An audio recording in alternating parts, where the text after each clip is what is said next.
So where can I actually get Japanese spicy mayonnaise? Like, do they actually sell that stuff?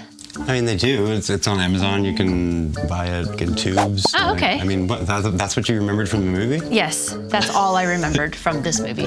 Well, they do. Most of the recipes I found online were just mayo mixed with sriracha. Oh, wow. But Japanese mayo is actually mayonnaise made with only egg yolks. So whatever we use for our Caesar dressing would be the same thing. Well, that's more interesting than this movie. Well, Let's get to tonight's topic. Hey everyone, welcome back to Hit or Miss Hallmark Movie Reviews. We are still in Loveuary this month, which is Hallmark and Jane Austen mashing up. yeah. Yeah. The second movie in Loveuary is Love and Jane, starring Allison, Sweeney, and Benjamin Ayers. The writer here is David Weaver. No other Hallmark writing credits, but of course a slew of Hallmark directing credits. And he's also the director here. Yeah, that's cool. Some other credits include Christmas Island, Wedding Season, Hated it. and Sweeter Than Chocolate. You know how I feel about that one. Yeah. So, what's this one about? Lily, a hopeless romantic and literary enthusiast, is surprised when her wish to talk to her favorite author comes true, and Jane Austen herself appears in her life. Wow. Jane Austen Nice and herself. concise. Yeah. You know, the synopsis leaves out very specific details, but I don't even think they're worth mentioning. Thanks. I don't know. You think you know where this is going, right? I think so. So what did you think? Well, yeah, like I'm not gonna sugarcoat it. I had a difficult time getting through this movie. All I can think about was, how do I get my hands on Japanese mayonnaise?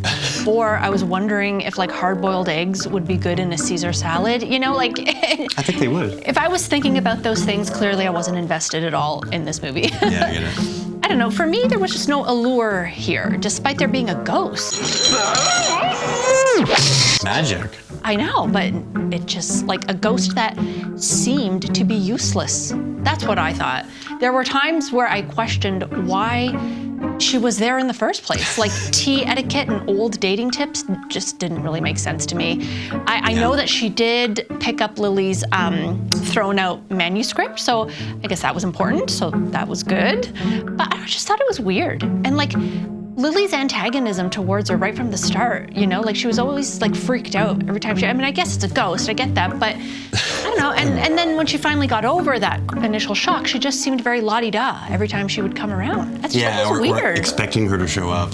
Yeah. It's kind of weird. I mean, I get that Lily throwing out her scripts was what called the ghost there, but I just didn't feel like it was important enough. Like, No. how many other struggling writers did she have to visit? Like, That's true. She must have had her hands full in like the last 206 years. But yeah, Lily just didn't feel special enough to me for that to even warrant. I thought Lily, like the character of Lily was dull. You know, that character could have been very interesting. You know, like a jaded writer succumbing to the corporate world out of necessity to live, finds her love for writing again. I mean, come on, that sounds so great on paper. But it was very boring and dull on screen. They did not execute this well, in my opinion. Yeah, I mean, I thought the ideas were okay, but the dialogue definitely came off like robotic right from the beginning and kind of bland. It felt like they tried to silly up Allison's character by doing things like giving her shoes that were way too big so she clunked around, or giving her like an ultra traditional fashion or design sense. But I think like the quirky characteristics matched up with the script just made her seem like an awkward 40-year-old grandma, basically. I mean, for me, there wasn't enough of a character arc for Lily. Like, did she really change that much in the end? And Trevor could have used more screen time. Like, the both of them were barely together on screen. And when they were, she had like this huge chip on her shoulder the whole time because, you know, he sold the last copy of like, I think it was Pride and Prejudice on their first interaction. Like, okay, get over it now, especially now that you've realized you're working with him now. I don't know. Yeah, Silly. I mean, yeah, that whole Darcyism was like completely forced and unnatural. Trevor's character wasn't even slightly arrogant, and her reaction to him was like completely off base. It just made me like lose interest in her character right from that first meeting. I was like, all right, well, I'm done with her. That's what I mean. No allure, no intrigue, no real likability to her, really. I don't know, I hate to say that, but. No, okay. My favorite scene was them at that vintage market. It was kind of like an outdoor vintage market, I think. The writing was better in that scene. We got to see a range of emotion and just the two of them being real with each other. I finally saw them connecting there for the first time, so I thought that was a really good scene. Yeah, it was. I also enjoyed the relationship between her co-worker slash friend, Alicia. Oh, the one that talked really fast? Was it Matt Damon telling you to sell your car, take the proceeds, move to Marrakesh, and open an artisanal carpet shop in the market? She did talk really fast. Yeah, she was having her own kind of like crisis on the side there, being in an arranged marriage or about to be. It was just a date, and the guy was already in a relationship. It was so silly. I don't know. Anyway. Again, like a throwaway storyline, really, just to add more to the mix. But more of what? More fluff? I don't know. I just didn't like it. Not enough to make me stop thinking about food, clearly, throughout this movie. Well, that's another story. But yeah, that was a good scene, and I wish they had more time on screen like that together instead of the drama they tried to add that lasted most of the movie. I also would have liked to have seen Jane and Lily out and about more, like in the real world, interacting more. Maybe Lily getting caught speaking to an invisible person, to no one. Maybe Trevor catching them. I don't know, like something fun. Well, right? that opens up a whole other can of worms. Like some. I'm surprised it wasn't. I already have some complaints about the whole ghost usage that I'll get to. Well, yeah, I know. All in all, I didn't hate this, but it definitely fell flat for me, considering I had pretty high hopes for it. You had high hopes for this one? Yeah, I mean, I like both. I like Benjamin Ayers. I was excited to see him. The previews didn't look good to me. Well, yeah, I didn't actually watch the previews. Overall, I was just very bored. The writing was subpar, and although I really like Allison Sweeney, I really like Benjamin Ayers, I could feel them both trying very hard to pull something out of this script, something tangible, something worthwhile out of this silly story. And when I can feel that and see that on screen, that's not good. Well, on that note, let's get to performances. I mean, I hate to do this. I didn't really have a standout here. I just kept thinking these two leads are unbearably ill-matched. I don't think they were ill-matched. I think their characters just weren't great. They didn't work. They barely spoke to each other, and then they fought most of the time. There was the one scene. And then they're in love? The one scene where they got to try to show some Was that chemistry. enough? No, but it worked. That one scene they tried. So I mean, it would have worked if they were in a better script. Look, Allison and Benjamin were fine. They're always fine. But to actually call one of them out as a standout, or anyone else for that matter, I don't know, I can't do it here. I don't think, no one did anything great here. Ouch. Sorry. I would still give my standout star to Benji. Okay. You know, I was looking forward to seeing him just be cool, nonchalant, confident, and, you know, I at least got that. That's what we got. Allison Sweeney seemed like she was even iffy about some of her lines and her delivery. Yeah. Like, almost like she knew it was wrong but couldn't do anything about it. And, That's what I mean. Up. When you can, like, feel them forcing it out, that's the worst. Anyway, let's get to Nit Picky, Hit Picky. There are a few here. Nit. Right away, I noticed this. Oh, here we go. Lily's shoes. This isn't the first time I've commented on the footwear here.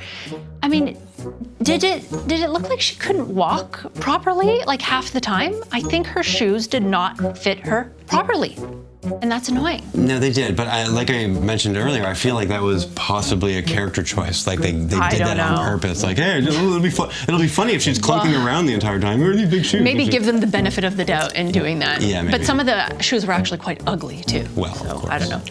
Yeah. Nit, this hammy slurp.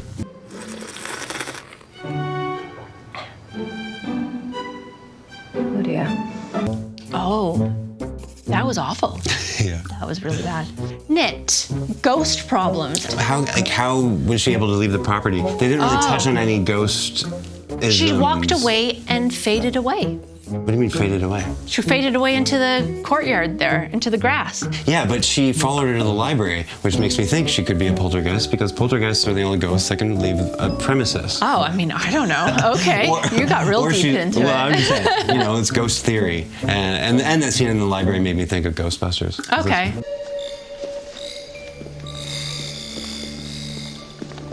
It's here. A full torso apparition, and it's real. Nit, the book club was painfully awkward. Especially the first scene of it.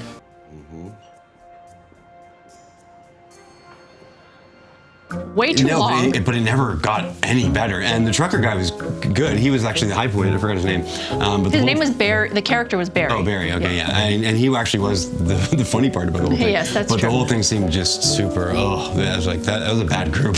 Oh my! I just remember the first scene being awkwardly very long, unnecessarily long. It's like, why are they still talking here? I don't know. And it wasn't like building to anything really. I get it. So, hit. Okay, let's get a hit. Benji's rooster hair. I like it. I like that he's keeping this I do unique too. I haircut. think it's I think some people aren't liking it. I am curious though if this is more of a personal choice or for a role. Well, I mean, curious. it could have been for one role, and then now he's got to carry it over because that's not a haircut you can run away from. I guess. Yeah. Shave the sides. Yeah. Hit. At least they leaned into the grandma thing and gave Lily an actual bowl of peppermints. Oh, like she was kind of like a grandma? Yeah, they hammered home the grandma. All right, and her decor and her apartment was very old-fashioned. Sure. They were committed to that guess then, so that's good. Well, let's just get to this list. Head on to the checklist. A promotion or deadline? No. Career-driven lead. Yes. Yes. Big misunderstanding? I don't think so. No one finds out about the ghost anyway. Yeah, it doesn't matter. Change of heart. Yes. Someone gets dumped, fired, or dies, or quits? Yes, yes, yes. She dumps her boyfriend. Dumps and yeah.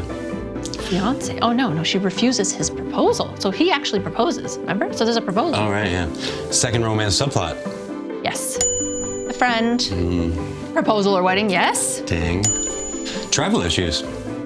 No. Selling the house, business, or farm. Yes. Selling the pub.